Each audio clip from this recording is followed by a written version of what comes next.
I almost feel sad because this is not going to go well. About It's putting not. Tariq in jail? Yeah, man, stop it. It's not going to Tariq's not happen. going to jail. No. What's happening, everybody? We just getting in a little pre-live stream debate because we know good and damn well Tariq ain't going to nobody's jail. But nope. in any event, it's your boy, me, it's the living legend, Larry, Life Gain Avengers, Current Culture. We're here to discuss power with you guys. But first, my brother Larry, how you feeling? How do you feel that your president let himself out the hospital, went to the White House, and took a picture outside without his mask on and gave the Heinrich Hitler salute? Did he do that? Oh, you haven't seen all that yet? I didn't see the salute. He gave the salute? He gave a salute, bro. I didn't see that. Yeah, I'm going to have to go back and check that out. I mean, I'm disgusted in him and his behavior. I mean, it's terrible. It's terrible enough, all the other stuff that he does, but he knows that he has COVID. He knows that he's actively symptomatic in shedding the virus, and he is contagious right now. He knows he's highly contagious right now. And instead he demands to go back to the White House. And when he's there, he goes and he goes to the White House and he takes his mask off. I mean, first of all, he was wearing a regular mask. He wasn't even wearing an N95. He should have been wearing an N95 to protect everybody else around him from that virus. And then he goes and he takes the mask off and walks in. I mean, that is criminal. That is the equivalent of walking into a crowded room and just shooting bullets randomly, not knowing if you're going to hit anybody or everyone. Because you know that there's a likelihood that people are going to end up dead when you do that. That's what he did. And, I was listening to Joy Reid on MSNBC, and she said this, which made perfect sense. She said the shameful thing is that the people he's putting at risk, some of the most vulnerable people he's putting at risk are his Secret Service detail, who are some of the most honorable and patriotic people out there that serve presidents from both parties and do a great job. And he said they have sworn to take a bullet for the president, not take a bullet from the president. And that really sums it up. It's utterly ridiculous and shameful. And somebody really has to do something. I mean, the Republican leadership is just, where are they? Where is their sense of integrity, their sense of patriotism? I mean, it's just, I get it. You want to be in power. I understand you want to get your policies through, but do you have no sense of patriotism and the well-being of the country? No. And if anyone this has been the very first time I can remember in a long time where the American people truly and really get to see who has been lying about their status in the world, and it's been the Republicans all this time. But we'll save all these goodies for Thursday, ladies and gentlemen. We have a program note. We won't be here Wednesday night because of the debate, but we will return on Thursday night, 9 p.m., follow up on some shows, but mainly talk about the debate between our girl Kamala Harris, Mike Pence. But let's get into it now. Before I do, let me shout out everybody. Let's Get Healthy in the building. Malachi Lee in the building. Bear Theater, Support Gaming, Trisha C., who's very loyal to us. We will say that. I know, I'm telling you, I'm feeling like she's coming through for us. Well, I used to think she was all about the key strength. Now I'm thinking she might like us a little bit too. Hey, man, she's showing love. Ronald Cameron, our folks in the building. Sean Odom, Cash Money 351, Support Gaming, DeAndre Lucas. We love you guys. Thank you for supporting us. Continue to come and send people to share the message we put out each and every day. Subscribe to my channel. Subscribe to Larry. Larry, let's talk about the coup de grace of this whole entire episode of number 5, the mid-season finale. We'll go backwards this time. We'll start with the coup de grace. The coup de grace is that McClain formed an alliance with the biggest F-up we've seen since Curly of the Three Stooges. I mean, we've had some massive F-ups on TV.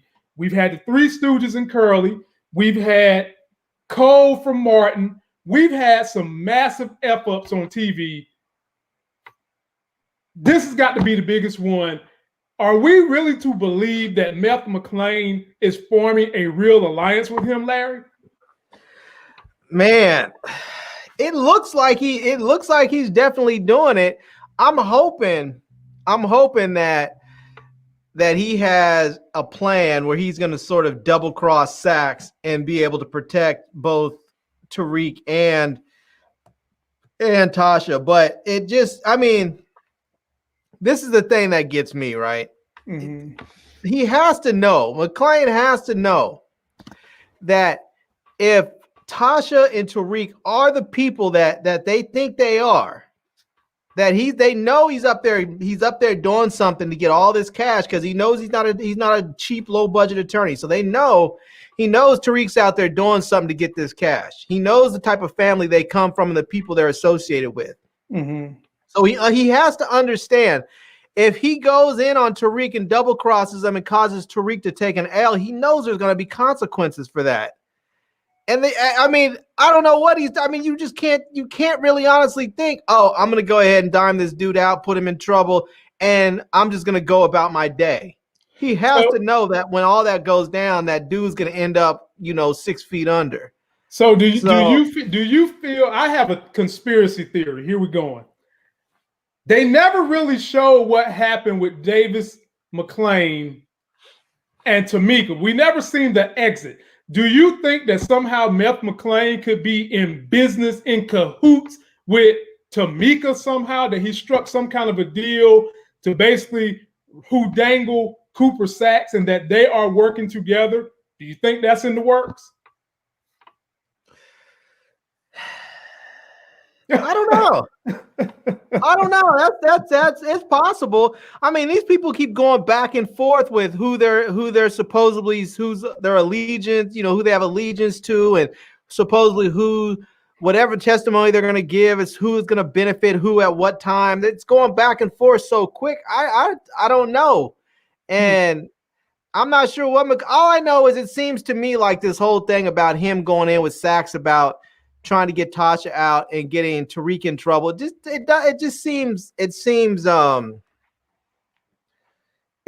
doesn't seem like it would be right. Like, it seems like he would be at risk of probably getting disbarred for that in some way. And even if he didn't, it just seems like that he would think it has to be unsafe. Because I'm just thinking that if he did that to Tariq, he has to understand that Tariq's people are probably going to come back and kill him. Perhaps, but I mean, his calling card is that he'll do anything to win, and he doesn't care who he has to step on. Now, keep in mind, they still haven't given us the backstory of what's going on with Meth McLean. And I used to be on this woman's team. I'm completely off her team after her behavior last night. And I am talking about that damn Professor Meager. I'm done with her. She had my on the team. And once you get a piece of mine, you never want to go anywhere else, but I'm gone. This ship has sailed, and it ain't the Titanic. It's a speedboat going 400 miles an hour. Meagram, I'm going. Why? Because she got with Bill Bellamy's son? Man, he looked like Eddie Winslow to me. He looked like he could be a cross between Bill Bellamy and Eddie Winslow. Yeah, she got with him, man. And I didn't appreciate it. I think he's actually Bill Bellamy's son. His last name's Bellamy. Is he really Bill Bellamy's son? I think he is. Oh, well, no wonder he looked like them two together. Hey, yeah. Well, that still don't make me like his character on the show. And I'm even more disappointed with Professor Meagram. Damn it, man. Yeah, Professor Meagram, I mean, I knew she was going to fall for the okie doke soon, because, before when he came in there like he was the star basketball player, like, you should want me, let's get together. The okie doke that would have worked on one of those little girls on campus. And when he stepped to her like she was a real woman and he was just, there, I was like, yeah, she's giving it up. I was like, she's already a sex addict. He's a young dude with a little bit of status, showing his vulnerable side. I was like, she didn't have a chance in hell. Let me tell you something, bro. Let me tell you something.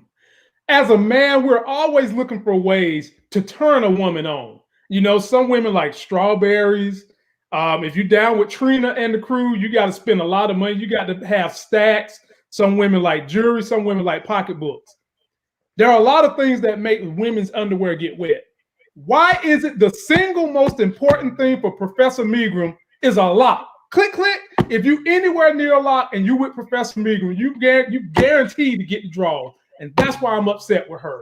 Don't be anywhere with Professor Megram with a lock somewhere, because she hear a lock, she unlock. And I'm upset. I'm done. What happens behind closed doors stays behind closed doors. I'm done with her. I'm so done with her. Goodbye, Professor Megram. No more me caking up for you. I told my wife on our review last night, I'm done with her. I'm done. Goodbye. Now, speaking of Professor Megram, let's talk about her counterpart, Jabari. Oh, damn. Still a paper from Tariq. Yeah, that was dirty. Now, we discussed last night. He's stealing Tariq's content. A lot of people steal folks' content on YouTube. I ain't going to say no names. I probably shouldn't have brought that up. I don't know why I brought that up. But how is Tariq going to hang this over Jabari's head, Professor Jabari's head? I mean, as soon as I saw this, I was like, this is perfect. This dude works for Tariq now. I was like, that's basically what it is. He works for Tariq. I was like, either he's going to end up working for him or he's going to end up covering for him. So when Tariq is basically like, oh, yeah, by the way, I can't make it to your class for the next 6 weeks, he's going to be like, okay. You know? I mean, that's basically what it's going to be because Tariq owns him. Now, here's the thing with Jabari, man. They're trying to make him a polarizing character to some degree, because on one hand, he seems like he's trying to uplift black males, black youth, blah, blah, blah. But then as soon as he's not in his professional garb, he's trying to hit on all the women. He's trying to have sex with his students. He knows his ex-girlfriend or wife is a sex addict, and he's manipulating her with the young kids. He's out here doing book deals based on his ex-wife. They're making him have issues that you can like him or you can hate him. But overall, it seems as though, where do you think they're going with that character, Larry? Because it seems to me like they want us to really hate him more than they want us to like him. But where do you think they're going with his character? I don't know. To be honest with you, I don't think he's trying to get at all the girls on campus. I think he really just wants Professor Megram. But but I think he knows how to get to her. And when he couldn't have her in that one moment, that's when he was like, okay, I'm going to go ahead and make a whole bunch of noise banging my grad student so she can hear it. And then she'll want to come back through. And so I honestly believe he didn't want to be with that girl. When that girl came through and was trying to get at him and he was basically pushing her away, saying, no, no, no. It wasn't until he heard Professor Megram come in next door that he changed his tune and was like, okay, let's do this. So I really think he just did that just to get in her head. And I don't think he really wants to, because that's the only other chick we've seen him get with on campus, really. You know? Well, that's the only one we've seen him get with, but we've seen him insinuate to want to get with others, Lauren included. I didn't really think he wanted to get with Lauren. I thought the whole thing with Lauren was basically like, you know, I'm gonna bring someone else, or we're gonna invite someone else for appearances, because I thought he used that whole thing with Lauren just to spend an evening with Professor Megram. You know, he was trying to get her alone, and then she put a kibosh on that by saying we do it at my house with my parents. Then he decided to invite Professor Megram. Maybe that's what happened then. So now let me shout out our boy Buzz, Tim, Avery, all in the building. Diva K3 Love, all in the building. We appreciate y'all. Now, I still look. I want to get off Professor Megram, but I can't get off that story. Let me just vent that. I got to get that out of the system, man. Look, I'm just saying, Zeke got at it. I have to give Zeke credit for his game. He went in. He tried to spit game. His game wasn't right, so he went back, reset, corrected, and went back in and just went at it hard and came out with the win. I mean, it was like dude went into the locker room at halftime and made all kinds of corrections on his game. Man, if only every woman in America was turned on by hearing the click of a locked door, men would be in a very, very different place in this country. Now, when Jabari find out that Professor done something with Zeke, is that going to be a fight waiting to happen? I don't know if it's going to be a fight, but it's going to be a problem. But I don't think it was the locked door that got her going. I think what it was I think she likes the idea of vulnerable men, because when Tariq was up there, when she felt like Tariq was all vulnerable and his father died and he needs to work through his feelings, she was all moist over Tariq like that. And she wasn't interested in the confident come get with me Zeke. But when Zeke came at her and was like sort of soft and she was like, why aren't you at the frat party? And she was, he was like, it's just the same girls doing the same stuff. And then he sort of opened up to her. It was like, it's you never know if somebody wants to get with you or if they just want to be able to get with you so they can say they were with a ball player that's going to the league. And he sort of opened up, and some of the stuff you don't know if it's real game or if he's just being open with her. But some of the best game is when you're opening up enough that it's real, but you're doing it for a particular, you have a particular agenda. So that's some of the best game that people have. And I think when he opened up a little bit and showed her that he wasn't just this super confident dude, in fact, he was never really sure about who wanted him for what, and he was vulnerable, she wanted to get at him. All of a sudden, he was this vulnerable dude, and I think she likes that. And I think there was probably some of that with Jabari when they were together. I think there was probably some of that vulnerability with them. And then after he wrote his book and became like this award-winning author, his confidence was probably peaking. He wasn't as vulnerable as he used to be. And she probably, their situation changed. So I don't know. I don't think it was the locked door, but we'll see if he ends up behind another locked door with somebody else. We'll know. Right. Every single time them draws drop, I hear a lot. Click, click, and then draws drop. That's all I know with Professor Megram every single time. And I'm off the Professor Megram bandwagon, but I ain't going to say she can't get me back. But now let's switch over to another. We'll come back to that in a minute. Let's talk about, was Tamika running some kind of a camp out of her house? Because I swear there were more campers coming in that house than there was leaving.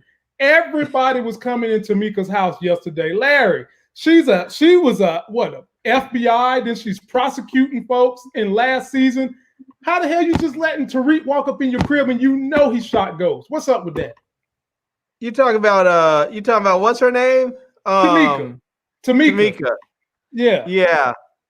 I mean, I guess, but if you went through all of that, but she doesn't know that Tariq shot ghosts. She has a strong suspicion that Tariq was there and that he shot ghosts. She thought, but if she also is thinking, okay, that if she believes that maybe Tommy did it or something else, but if she's still looking at, she's probably still in a lot of ways looking at Tariq like, okay, here's this young 17-year-old kid. He went to a nice private school. He's now going to a nice university, and he's just from a messed up family, and he's a good kid that's been around some messed up situations. If she's still thinking in that way, then I can understand why she's doing that, why she would let dude in. But, And when he got in there, that story he told about being afraid of Tommy, I really, really thought that somehow or another we was going to get a Tommy in that episode until Davis McClain just knocks on the door. Now, she should have stopped his ass. He just barged in the house. I mean, he's like, who's in there? And just walk on in the house. Come on now. Yeah. And Tamika's a law officer. I mean, she's a former FBI agent turned lawyer. Come on now. She's tough. She ain't just letting nobody walk up in the crib like that. She was DOJ. She wasn't FBI. She was DOJ. Whatever it was. She know how to use a gun. She's tough. She wasn't going to just let somebody walk up in the crib like that. But I mean, it was Davis McClain. She knows that he wasn't there to hurt her. He was there, to try and work on behalf of his client. So I don't think she was worried about that. She might have been offended by it, but I don't think she was worried about it. But the thing that got me was during this and this may be a little moving on a little bit further than you were going so far, but the scene when Tariq went over to Monet's place after Diana had stolen his gun. Yep. And then she said, Kane, give him your piece. And Tariq took it. I'm thinking to myself, Negro, I don't want that gun with all them bodies on it. I was like, hell no, I'll get my own heater. I was like, I mean, nah. I understand that his gun went missing, but I would have been like, nah, I'll go get my own piece. Your piece has too many bodies on it. I don't even think Tariq care about that. Tariq will use any gun, and I don't even think Tariq realize his gun is missing yet. Do you think he realized his gun's missing yet? I don't know. He might, but even if he doesn't, I still don't want a gun from Kane. I'll get my own piece. Well, if they are doing business the way they claim they're doing business, the serial numbers are scratched off, and felony right there. It is what it is. So I can guarantee you the guns that Tommy and Ghost had were locked away in those places. I bet you those guns were clean. I'm sure they are. But I think you missed the big point of that whole scenario, Larry. The reason he got the gun in the first place from Kane was because when she said, which one of my kids I can trust, Tariq said me in front of Kane. And Kane was looking like he wanted to give him a James Brown pimp slap. I was thinking myself, he about to punch him right in the head, snap him a Jerry curl on his head, and get them waves up out of there. But he listens to Monet. At some point in time, that relationship is going to fracture.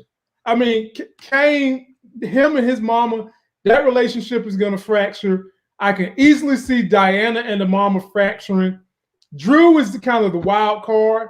And we'll get to Drew in a few minutes, but I can very well see Tariq flipping Kane and Diana because I feel like Diana likes Tariq, but she's also wanted to use him because that's what her mama said she should do. And Tariq apparently is too smart for that and realizes that she's trying to play him, and he's just sort of brushing her off. Which on one end is making her want him even more, not just business-wise, not just because her mama said so, but because she's like starting to feel that I really want this dude now, which is what happens oftentimes when you push a woman away. You say, no, I don't want you. I don't have time. And all of a sudden she shows more and more interest. And so it's just interesting to me that Kane has a lot of respect for Tariq. Whether he wants to or not, he has a lot of respect for that dude because every time those two get together, Tariq is schooling him. Tariq is teaching him the game. It's like this dude's been in the streets, and his mom has always taught him, treated him like he's just a dumb hitter, a dumb muscle. And Tariq is putting him up on game, asking him questions. What do you think is going to happen if this happens? Why do you think this is? He's like doing the whole Socratic method of teaching with Kane. Like, I'm going to let you learn by asking you questions and letting you tell me the right answer, and you figured it out. And he's going to end up messing around and wanting to work for Tariq. Don't let Tariq fool you now. Tariq know that Kane dumb enough to give up all the information on the family, which he was doing. Yes, Tariq was schooling him, but Tariq at the same time was learning the ins and outs of Kane. Kane was sitting over there singing like a French mockingbird. Yabba, yabba, yabba. He's the police for my mama. And did you see when Kane got really quiet when Tariq said, well, what is your mama giving up in exchange for his cover? He ain't say nothing, but Tariq know what he's giving. Well, Tariq, because Tariq said something. I mean, he said something to him, and then when Kane said like something else, and Tariq just sort of smiled and like a little smirk, like, "Oh, okay, that's what it is. She giving up that ass." That's basically what happened. And so, I wouldn't be surprised, and I don't know if it'll happen this season, but I would not be at all surprised if it turned out that Kane has a falling out with his mom and goes and tells Tejada she's banging out this cop, and then Tejada is like, all right, check this out. We're gonna pass on the connect directly to Tariq. I want you two to work together and just cut Monet up out of it, and then there's a battle. And do you think Tejada would be cool with letting Tariq replace Drew? Because I can kind of see that happening where Daddy Tejada Lorenzo gets sick of Monet. he know Drew ain't really ready, but he sees something in Tariq, and he lets Tariq move in that place instead of Drew. And maybe somehow or another Tariq winds up talking to him. I could see that happening. How about you? Yeah, I can see something like that happening. And I can see Diana actually really catching feelings for Tariq. And so when she goes to talk to her dad and her dad's asking him, what do you think about him? She might give all kinds of love to Tariq because she's mixed up and emotionally involved with him. So I can see I see Tariq sort of weaving his way into that family, and he's going to be able to cause all kinds of dissension amongst the ranks, and he's going to be able, because right now Monet treats all of her kids like crap except for Drew. Drew. And I wonder, it's not going to be that hard to pull those two away from her. Do you think she's giving Drew special treatment because she know he's gay? He let everybody know last night that the whole family knows he's gay.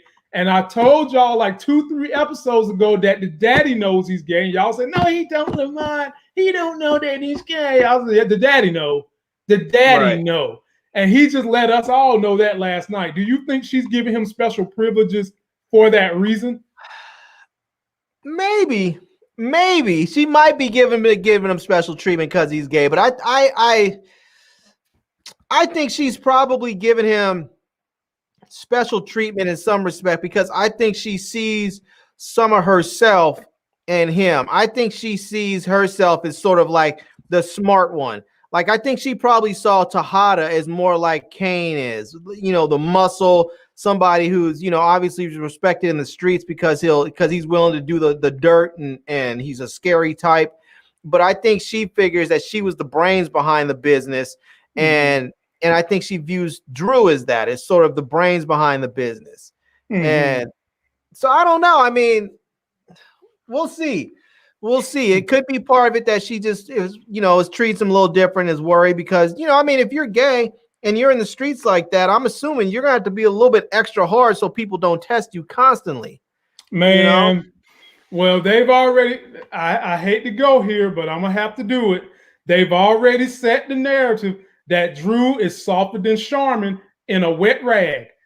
We done seen what happened when he went to the fight with the TGG dudes, and we seen him last night, and I think Powers did a stereotyping in the episode last night when he went up to whatever home, Everett, I think that's his name, the gay lover, and Everett dissed him, and Drew ran the fuck out the building like Prince in a tutu. He was skating up out of there.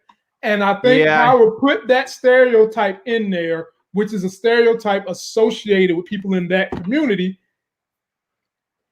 Are they trying to convey to us that this guy who is soft is supposed to be the leader of this huge drug family, the Tejadas, based on the wishes of the daddy, and they need mama to toughen them up? Like, what are we supposed to assume is supposed to happen with Drew becoming a leader, but he's soft as Charmin? I don't know. And to be honest with you, I think that Drew may be a different type of dude. I'm not sure Drew is soft like that. I think that Drew, obviously he's gay. That's one thing. That doesn't make a dude soft just because he's gay.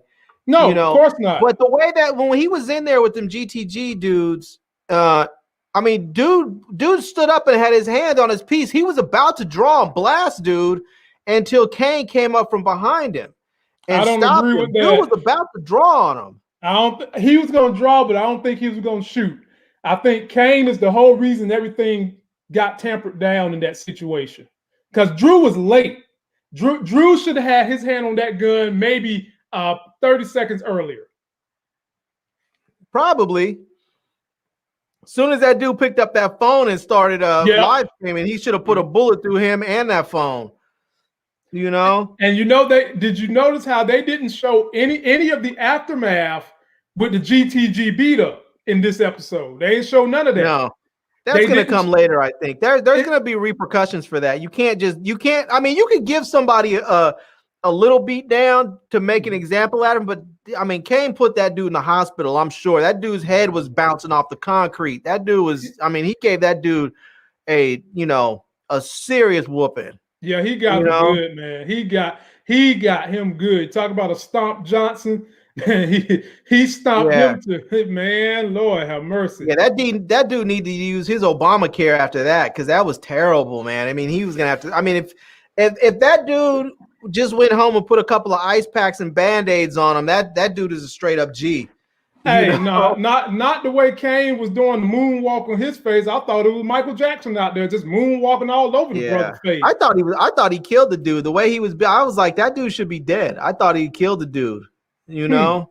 Okay. But now we've got to talk about the there's one elephant. thing we have to talk about, man. I hope we get to it. Yeah, well, we're gonna cover everything. Now let's talk about Nancy's niece Riley. Right. Where have I seen her before? I've seen her on some other show before. I can't place it though. Was it Big Brother? I think she was on Big Brother. No, I don't watch that show. I don't either, but my know. wife do. But anyway, let's discuss this now because she is supposed to be getting information on Tariq. She's supposed to be standing off Tariq. She ain't supposed to talk to Tariq. She's done found herself a love interest in Braden, Tariq's boy. And I'm sitting here the whole episode like, Braden, don't you realize this chick is asking you too many questions with her purple hair looking like Barney? She's just continuously asking you about Tariq. She's not asking you about your package. She's not asking you if you go to Supercuts and get the number 8 cut. She's not asking you where you get your clothes from. She's asking you about Tariq. It was so obvious the way they did it. Completely it was like question after question after question. It was so ridiculous. I mean, if I was just hanging out with somebody and they kept asking me question after question after question about you, I'd been like, damn, motherfucker. I would be like, what's up? I've been like, it'd be different if I was out somewhere and somebody was like, oh, what's up with Lamont? How's he doing? I'd be like, oh, he's cool, man. He's just doing his thing. But then they just hit me up with like 12 other questions. I've been like, what the hell? Yeah, man. Yeah, man. I don't know Lamont's barber. Fuck, I don't know his shoe size. You know? What day of the week does he cut his toenails? I don't know. Like I was not there when he was conceived in the bottle. Whatever. I don't know. Like, come on, man. I was just Braden. Come on. But he did pick up on it at the party. Now, I'm sure you might have some quarrels with the fact that they had her attempting to drug him and it got mistakenly passed to Tariq. Speak on that, Larry. Yeah, that whole thing, I mean, I don't know what she was planning. I'm assuming that she was going to drug him and then do what? I don't know. I mean, I'm not sure why she would drug dude. And why is she rolling around herself with some damn Rohypnol or whatever she put in his drink? I mean, why she just rolls around with that in her pocket? You know, she just rolling around as the purple-haired date raper. I mean, I don't know what's up even up with that. Well,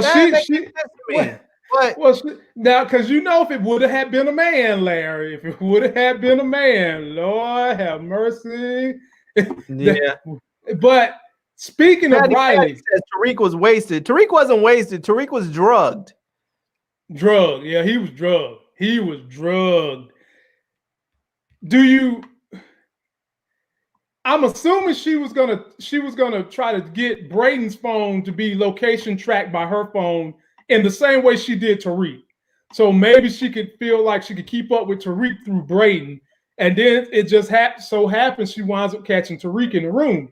Do you feel like Lauren was wrong in leaving Tariq, in her mind, wasted?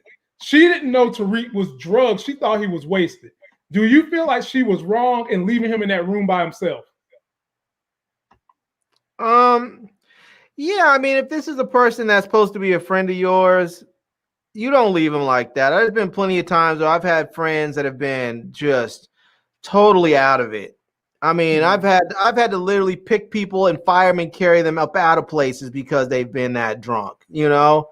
And I mean, you just don't leave people like that. I mean, for multiple reasons. Part of it could just be because you don't want somebody to do something to them.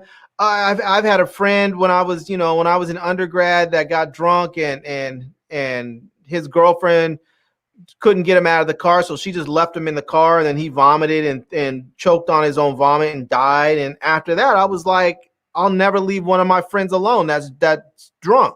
I just won't do it. And and I just like now I won't go to sleep if I'm drunk. If I get drunk and it's late at night, I'm just gonna be up until I'm sober because that's just the way I am. But I mean, I don't think they should have left him, but they did. And that's just one of those things. People say you have to be careful about who you drink with or who you smoke with or whatever other substance you use. You have to be careful who you do that with because you can't trust everybody, So, well, I don't know. I mean, I understand that's Braden. That's his boy. He trusts him. So when Braden handed him a drink, I guess he figured it was okay.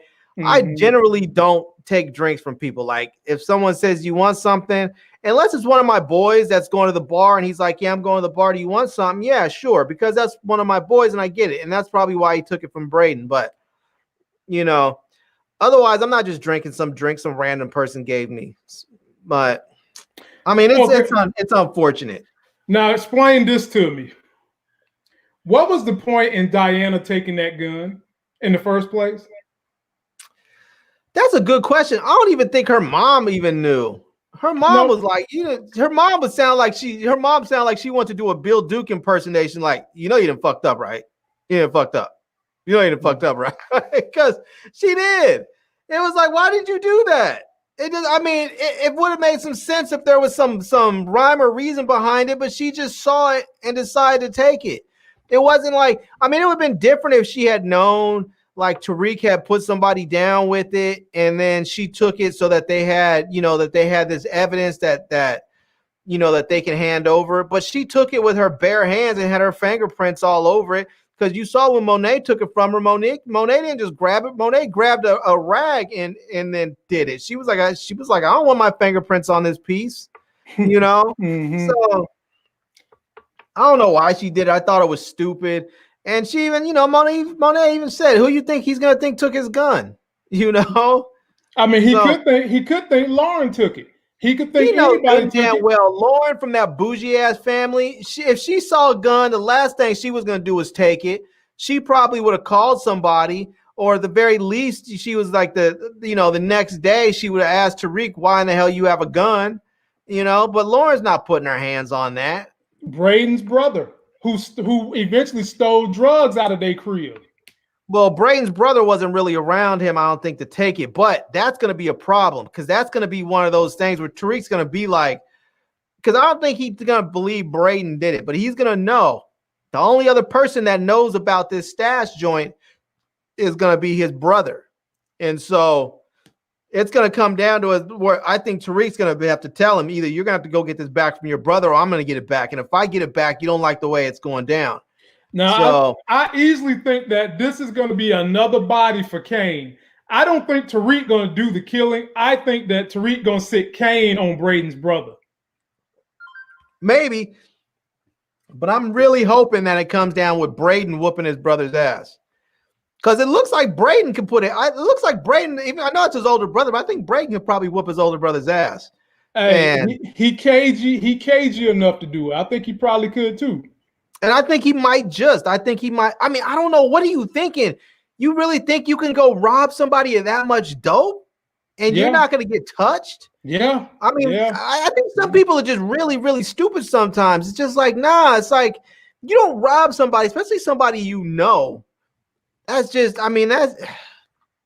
people just make really dumb decisions. It's not even like they're making bad decisions. They're just making dumb decisions. Like I would expect somebody who's in college that is, that somebody who can think that you would have thought this through a little bit and just didn't make. That's like a dumb decision that some rash crackhead makes when they're in the room and they see a whole bunch of dope and they don't even think through it. All they're thinking is, "Oh, I'm a crackhead. That's a whole bunch of crack." And they just take the crack. Not somebody who's in college who is thinking through stuff all the time, because that's what your job is when you're in college, is think through all these problems that professors give you. And instead, you don't think through it. You just roll through and steal from your brother and his drug dealer roommate. Your brother and his roommate are both drug dealers, and steal from him and think you're not going to get touched. You know what it says to me, Larry? It says to me, I'm privileged and I'm white. I probably haven't had to be thinking on my feet much often. I probably haven't had to use a whole lot of reasoning. So I'm just going to do this, and I don't even think 3 steps ahead of me. Only thing I see is what in front of me, like a damn goldfish. Yeah, Trusted C said he punched a cop. I'm sure he believes he's invincible. You know it's going to be funny if Tariq rolls up on him and Braden just stands by and says, yo, bruh, you're going to have to take this ass whooping like a man. You're getting it. So just take it like a man, because it's neither. I mean, even if you have all the dope that you stole, even if you haven't used or sold any of it, you still stole it. So you're going to get that ass whooping. You're getting touched. Take it like a man, and then let's move forward. You know, I think Braden's going to, I think it's because Braden seems like the dude seems like he just wants to be really gangster. Like he didn't listen to too many rap music songs, too many rap songs. He's watched too many videos. He's seen too many Netflix specials or something. And now dude really wants to be a gangster. Hey man, he might got a little Eminem in him. Eminem not a gangster. He might be feeling a little Emish. Em's not a gangster. You can't tell through family man. You can't tell through his rap music. Well, when you listen to his rap music, he just sounds like he's crazy. But well, there you go. And Braden ain't. Braden is touched. He's a little touched, but Braden's not really touch crazy. Braden is like one of them dudes. He just really wants to be a gangster, and he might have a little gangster in him. That's cool. I get it if you have a little gangster in you, but when you have that kind of gangster in you and you have those connections, don't use your gangster to sell drugs. Use your gangster to take over people's vulnerable businesses. You know, go on some Wall Street gangster stuff. No. Yeah, you probably less likely to go spend a lot of jail time when you go Wall Street instead of, Hood Street, because they don't put their asses in jail for that white collar crime, not for long anyway. But yeah. Speaking of Braden being crazy, I mean, look at the girl he's trying to date. She looks like one of the damn Care Bears. He's crazy, clinically. Literally. I can see that though. She's a little wild chick that seems like she's gonna be fun. I can see him wanting to date her. He would never. I mean, he wouldn't be serious with her, but I can see her being fun for him. Like she said, she don't know if she's bisexual, hypesexual, nymphosexual. The thing that Tessa Thompson, she don't know if she's any one of these. That's what she was telling Nancy. Yeah, she called him Uncle Nancy.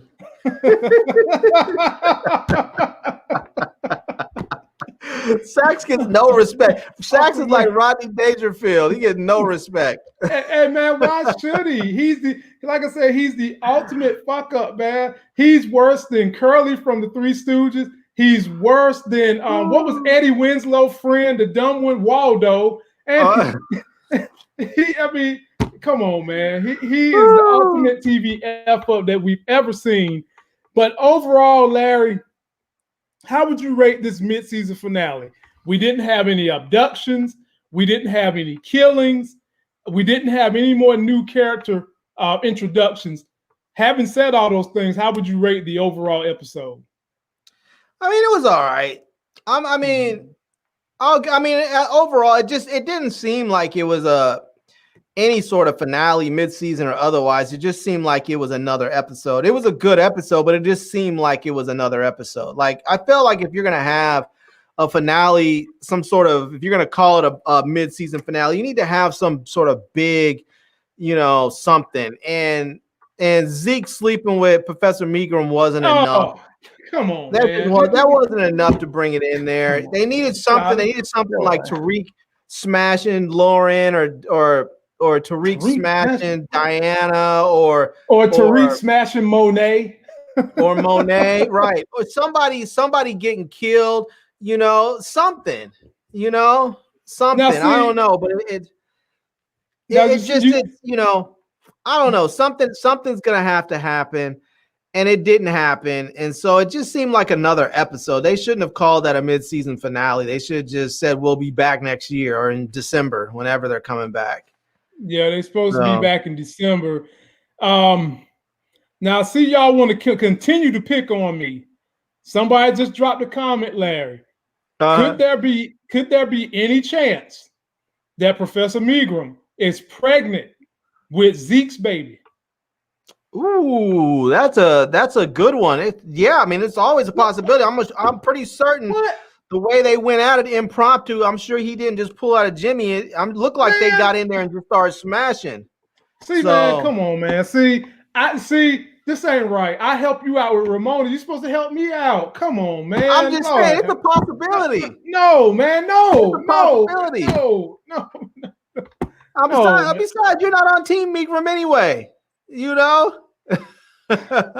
I done slowed down the speedboat a little bit. Like I said, I was going 400. I'm back to 150 now. I'm slowing it down. You know, she do the right thing. She go back and see her sex anonymous person and get back on the right track. Hey, I might let her reel the boat back in. But man, come on, man. If she's not gonna reel back, I'll tell you what's gonna happen is Tariq and Zeke are gonna have beef because Tariq's gonna smash and Zeke's gonna find out, and then they're gonna have beef. No, the beef is going to be with Professor Jabari. If anybody get that woman pregnant other than him, he's going to have some beef with it. He's going to have beef with it. So we'll see. So now we got to talk about Rico Suave. What episode is he going to die? Officer Rico Suave. He's going to die. There's no way he's surviving this thing. He's going to die. That's not going to happen until probably late in. I can see that as actually being a season finale kill because not that he's all that important, but he is a cop, which causes a lot of problems. Anytime a cop dies, there's a lot of problems. So I can see that happening, and I can see them trying to do a situation where he gets popped and he's innocent, where the way he gets killed, it could be that Tariq maybe doesn't do it, but it could look like it's a possibility that he did. Mm-hmm. So, that could be an issue. I don't know. Well, it's gonna be interesting. I wouldn't be surprised if at the end of this season it looks like Tariq possibly could have killed the cop, or the cop gets killed. It's probably also gonna look like Tariq might be going to jail. I think this whole idea of trying to get Tariq in jail is just silly. Yeah, man. Come on. It's just silly. I understand they're trying to create drama and all that, but ladies and gentlemen, we know good and damn well Tariq just turned 18. They're not about to put him in jail. They are not about to put him in jail. That ain't even realistic. We know he's not going in jail. We're sitting here thinking of hypotheses of how it's not going to happen. Right. And Sachs, when he was talking to Davis McLean, he was up there saying, "Oh, he's 18 now. He can be prosecuted as an adult." He could have been prosecuted as an adult before because he was at that age where they would have allowed him to be prosecuted as an adult. And simply turning 18 doesn't mean that you get prosecuted as an adult. If you commit a crime and you were a minor when you committed the crime, you're prosecuted as you were that age that you were prosecuted. So if he committed a crime at 16 and they don't find out about it until 18, and it's still going to go to the juvenile courts first, and then they have to decide, are they going to charge him as an adult? And if they do, then they're going to move it over to the adult criminal courts. So it's not like just because he turned 18, all of a sudden now automatically he gets to be charged as an adult for previous crimes. Moving forward, yes, but I don't know. The whole idea of trying to go after Tariq right now is just stupid. They shouldn't even bother trying to go after Tariq until like season 3. Man, and then if they put Tariq on the stand, he's singing like a mockingbird on Cooper Sax. You know he's singing on him, which is going to ruin his case. He's going to have to recuse himself. That's going to be the end of the case. Not only is it going to ruin the case for Cooper Sax, when Cooper Sax then comes out and says, "I didn't even want to prosecute this case. These these other people in the Justice Department made me prosecute the case." All it's going to happen is it's going to poison the whole. What is? I think they're in New York. So what is that? The 6th district or something? Whatever that 6th district. It's going to poison that whole district against Tariq, where they're going to say Tariq's going to be able to say, these people have been against my whole family. Them going up against me is just them still trying to go after my family. I have nothing to do with all of this. They went after my father. They couldn't get him, and now my father's dead, and now they're going after me with the whole sins of the father thing. They're gonna make it so that anything that Tariq does, that they try and bring a case against him, is gonna be poison. It's gonna be prejudiced, and Tariq's just gonna simply have his attorney go in there and say, this is more bogusness. This is more them going after me because they don't like my family, and it's gonna get tossed out, or even worse. For the system, Tariq might sue the hell out of them and win, and end up where they just, he ends up where I don't even need all that inheritance money because I have all this money coming from the lawsuit. So, and Tariq's got white privilege in his back pocket with Stearns and with Braden. Yeah. So I don't see it happening, man. But it's gonna be interesting, man. It's gonna be interesting to see how it all goes down. I mean. We'll see. I was surprised they didn't bring up anything about Lauren and her cornball boyfriend. Tariq did. Tariq said that. Yeah, but I thought maybe she would have said something like, oh, he went back and I'm not seeing him anymore, or something, left something open. But Nah.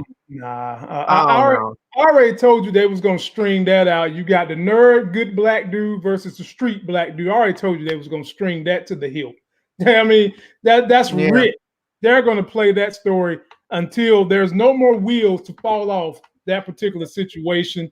And for all we know, he might end up dead because we're still trying to figure out which ones are going to be dead. So on the chopping block of dead people. I wouldn't be at all surprised if Sax's niece ended up getting killed. I wouldn't be surprised if Braden pulls a Molly on her. No, they've got to ride that story the way they was doing Tommy and Holly, and they can ride this. Right, not Molly, Holly. My bad. Yeah, you trying to have her take a Molly? That's what you're trying to do. They got to ride. She was already passing them out. She was doing she was Mollying people. I guess she was roofing people. But my thing is that I could likely see where all the stuff that she was doing. Comes out that she's Sax's niece, and that she had bugged Tariq's phone and all that.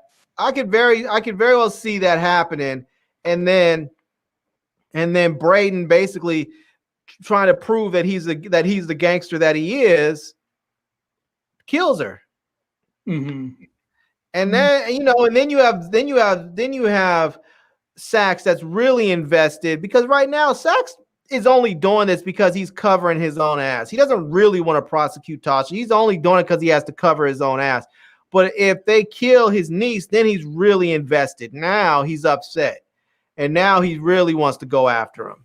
And so then it changes. The equation for him. So it'd be interesting. I don't know. We'll see. And you can accomplish a lot with that. You can have Sax that has real motivations for going after Tariq now. You have Braden, who makes his bones and can walk around with his chest poked out like he's a real gangster, and so you can, and then you have more of a Tommy Ghost sort of situation going on again, where you have two dudes, and Braden already wants to be a little gangster. I think once he kills somebody, he's gonna be like Tommy. He's not gonna have to make any qualms about blasting people. He's gonna enjoy it, So in essence, you're saying that the original power is being recreated amongst high school students. So I guess you're going to say that Kane is Kanan in the group. Nah, he's not Kanan in the group, because Kanan in the group was smart. Kanan taught them the game. This Kane only knows the violent part of the game. He doesn't really know the game. Mm-hmm. And that's partly because his mom has never really taught him. She never respected him enough to teach him the game. He only knows the violent part of it, Well, so Tariq is really teaching him the game. Explain this to me. Why does Tariq have a care for Drew? Because he could have threw Drew under the bus to Monet, and he didn't. And Monet realized that he was protecting Drew. Why does Tariq kind of have a care for Drew? Oh, I don't think he cares anything about Drew. I think him not telling on Drew was to show Monet that he's loyal. Okay.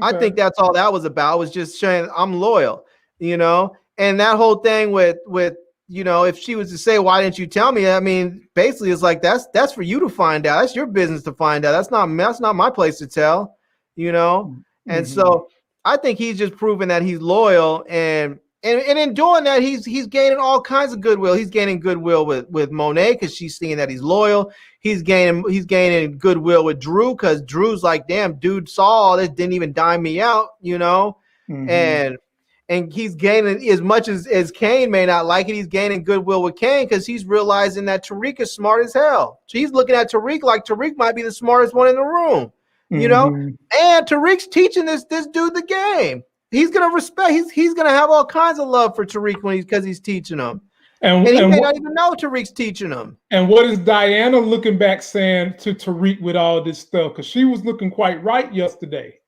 Diana's gonna fall in love.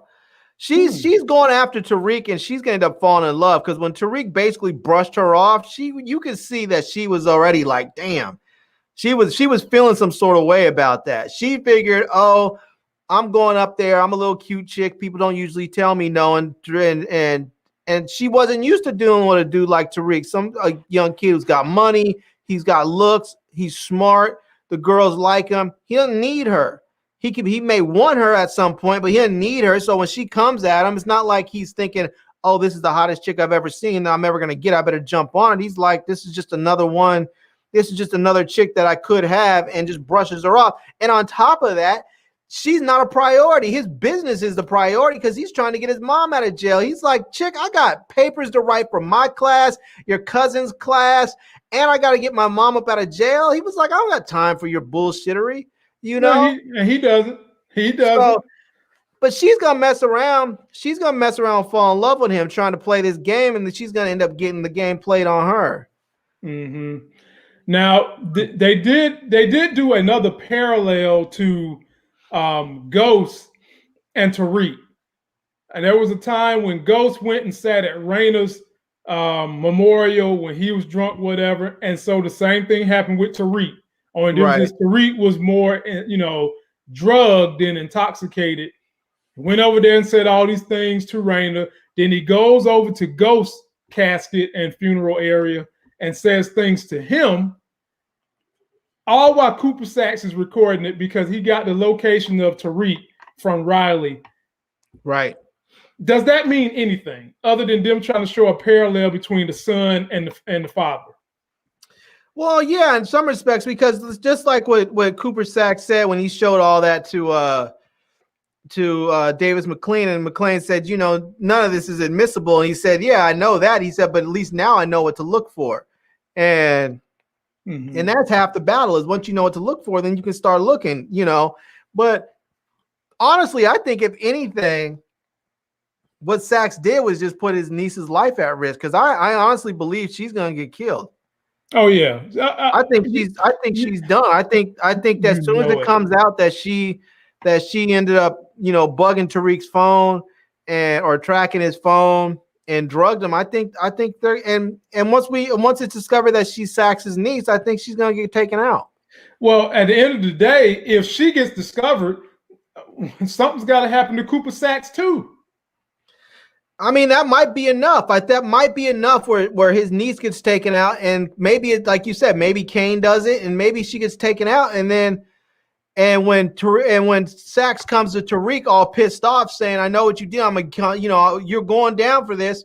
Tariq might just give him that little swarmy smile he has and smirk and just be like, "I would be careful if I were you. You already saw what happened to your niece. Don't think you can't get touched. I'd be careful if I were you." And it might just be letting Saxe know how truly dangerous Tariq is. Because I think in a lot of ways, he's still looking at Tariq as just a kid. And I don't think he fully understands how dangerous Tariq can be. Well, I must admit, one of our viewers said seeing Raina in this last episode was heartbreaking. I must admit it was touching too. It made me think about the way I was feeling when Ray shot her.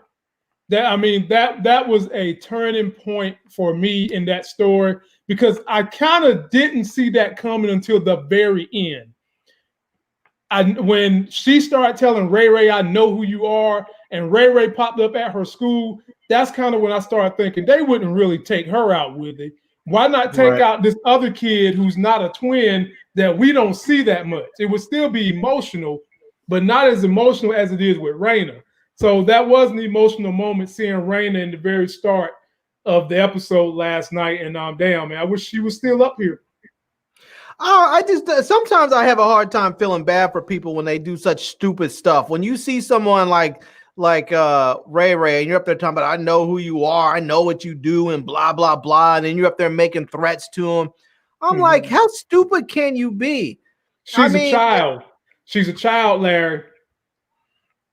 As a child, I had a sense of self-preservation. I wasn't going to be up there threatening people and being stupid. Like, I hope not. I don't remember that I was, but I'm thinking to myself, if I happen to be somewhere and I run into Pablo Escobar and I recognize who he is, I know he's dead, but I'm just saying, I run into a Pablo Escobar type, I know who he is. I'm not gonna be like, oh man, I know who you are, man. I've got the FBI on speed dial. I'm about to call people. I'm about to do this. I'm about to do that. I'm gonna go about my business. I'm gonna be like, yo, it's good seeing you, man. Nice talking to you in the grocery line. Make sure you tap on your cantaloupes to make sure they're ripe or whatever. And I'm gonna be like, I'm out. I'm not gonna sit up there and tell them I know who you are and make threats and all that. I'm gonna keep it casual and keep it pushing. Well, and then when I leave, I'm gonna go and say I'm gonna go bring it up to somebody else and go tell my dad or my mom or whoever that this is what happened. That scene was meant to show just how much heart Raina had for her brother.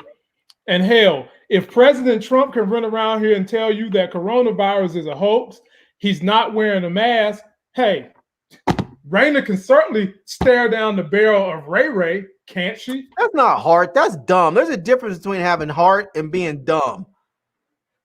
Are you saying the president is dumb, or are you saying Raina is dumb? Raina's a child now. Raina's a child. I'm not gonna say she's dumb because she's a kid, but kids can be dumb.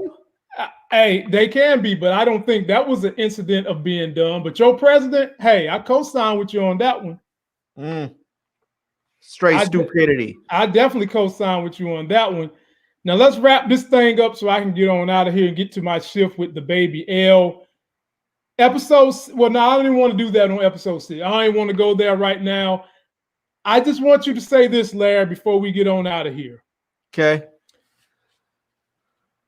We've already talked about Jabari stealing material from Tariq, forcing that boy to write more paper as if he's trying to help him for the black delegation. All right. I want you to tell me right now, is Jabari gonna die? Nah, I don't think he's gonna die. I think he's gonna end up working for Tariq now. The way they just set him up with the way he did that, Tariq's gonna use him for a long time. Okay. Tariq's gonna use him. Okay. And I don't know if he's gonna use him like with the whole drug game, or if he's gonna use him just to cover for him when Tariq is when he's busy doing whatever he's doing, so he's not making it to class or whatever. I think all this stuff that we keep seeing, Professor Jabari doing, telling Tariq you owe me 25 pages instead of 15, or you're late and this and that and blah. I think all that shit's going out the window. I think from here on out, Jabari works for Tariq. Well, ladies and gentlemen, the only thing I will say is I don't want y'all to forget about that gun Tariq took from Kane. Like Larry said early on in this review, it's got bodies on it, and now it's got Tariq's fingerprints all over it. And program note, we will be back during our live stream Thursday at 9 p.m. instead of Friday, because we have got to cover this debate where Kamala Harris is about to get up there and whip Mike Pence's ass like he stole something. Whip him a new one. We might not even have a debate. He might test positive tomorrow before they hit the stage. I hope not. I hope not. I hope not. I really, really hope not.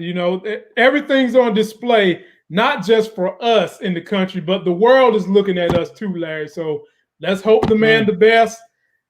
And until that next Sexy as Hell video on Thursday at 9 p.m., ladies and gentlemen, mask up, stay protected, and we'll see you then. Peace.